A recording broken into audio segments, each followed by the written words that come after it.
নমস্কার, দেখছেন কলকাতা টিভি। আপনাদের সঙ্গে আমি ঋষিকেশ।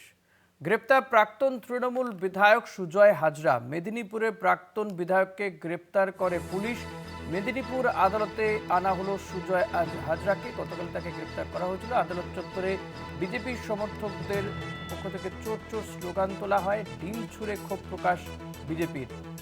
গ্রেপ্তার সুজয় হাজরা। আদালতে তাকে নিয়ে আসা হয়। আদালত চত্বরে ভিড় করেছিল বিজেপির সমর্থকরা। মেদিনীপুর আদালতে আনা হলে সুজয় হাজরাকে লক্ষ্য করে চোর চোর স্লোগান ছোড়া হয়। ডিম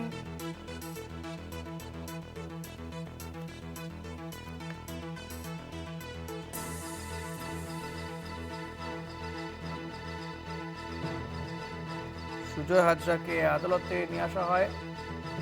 গ্রেপ্তার মেদিনীপুরের প্রাক্তন বিধায়ক সুজয় হাজরা।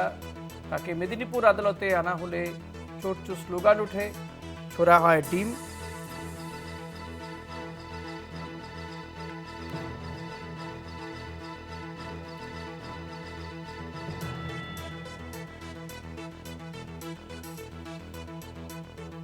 তোলাবাজি সহ একাধিক অভিযোগে তাকে গ্রেপ্তার করা হয়েছিল। দিকে দিকে কিন্তু দেখা যাচ্ছে একের পর এক প্রাক্তন তৃণমূল বিধায়কদের বা কোথাও কাউন্সিলরকে, কোথাও তৃণমূল নেতাকে গ্রেপ্তার করা হচ্ছে।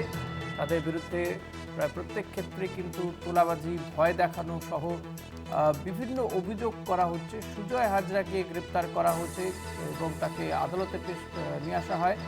আদালত চত্বরে ভিড় করেছিল বিজেপির সমর্থকরা। চোর চোর স্লোগান তোলে, ডিম ছুঁড়ে ক্ষোভ প্রকাশ করে বিজেপি কর্মীর সমর্থকরা। সঞ্জীব দাস রয়েছে আমার সঙ্গে টেলিফোনে। সঞ্জীব, ঠিক কি ঘটে সেই সময় যখন তাকে আদালতে নিয়ে আসা হয় সুজয় হাজরাকে?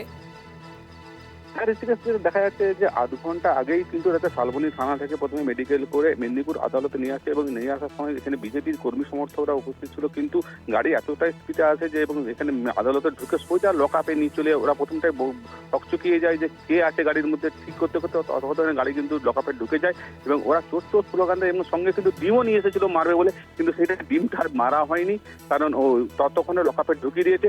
একটু পরে কোর্টে আদালতে তোলা হবে, এমনি কিন্তু জানা যাচ্ছে ঋষিকেশ এই মুহূর্তে।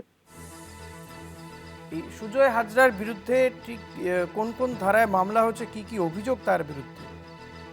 সুজয় হায়দার বিরুদ্ধে যেটা জানা যাচ্ছে যে শালবনীতে কোনো একটা জমি কেলেঙ্কারির জন্য ওকে কেস দেওয়া হয়েছে এবং তার সাথে ও টাকা তুলতো, মানে টাকা বিভিন্ন জায়গা থেকে টাকা তুলতো, সেরকমও কিন্তু অভিযোগ পাওয়া যাচ্ছে। এর আগে কিন্তু দীর্ঘদিন ধরে ওর নামে অভিযোগ ছিল এবং এই অভিযোগের ভিত্তিতে কিন্তু গতকাল উনি সম্ভবত মেদিনীপুর থেকে চলে যাবেন এরকম একটা প্ল্যান করেছিলেন। খড়গপুর স্টেশনে যখন গিয়েছিলেন তখন পুলিশের কাছে কিন্তু শালবনী থানার পুলিশের কাছে কিন্তু খবর আছে যে ও চলে যাবে। শালবনী থানার পুলিশ কিন্তু খড়গপুরে গিয়ে ওনাকে ওখানে গ্রেপ্তার করে এবং সঙ্গে সঙ্গে কিন্তু শালবনী থানাতেই নিয়ে চলে যায় রাত্রেবেলায়। ঋষিকেশ, অনেক ধন্যবাদ সঞ্জীব। কথা বলছিলাম প্রতিনিধি সঞ্জীব দাসের সঙ্গে।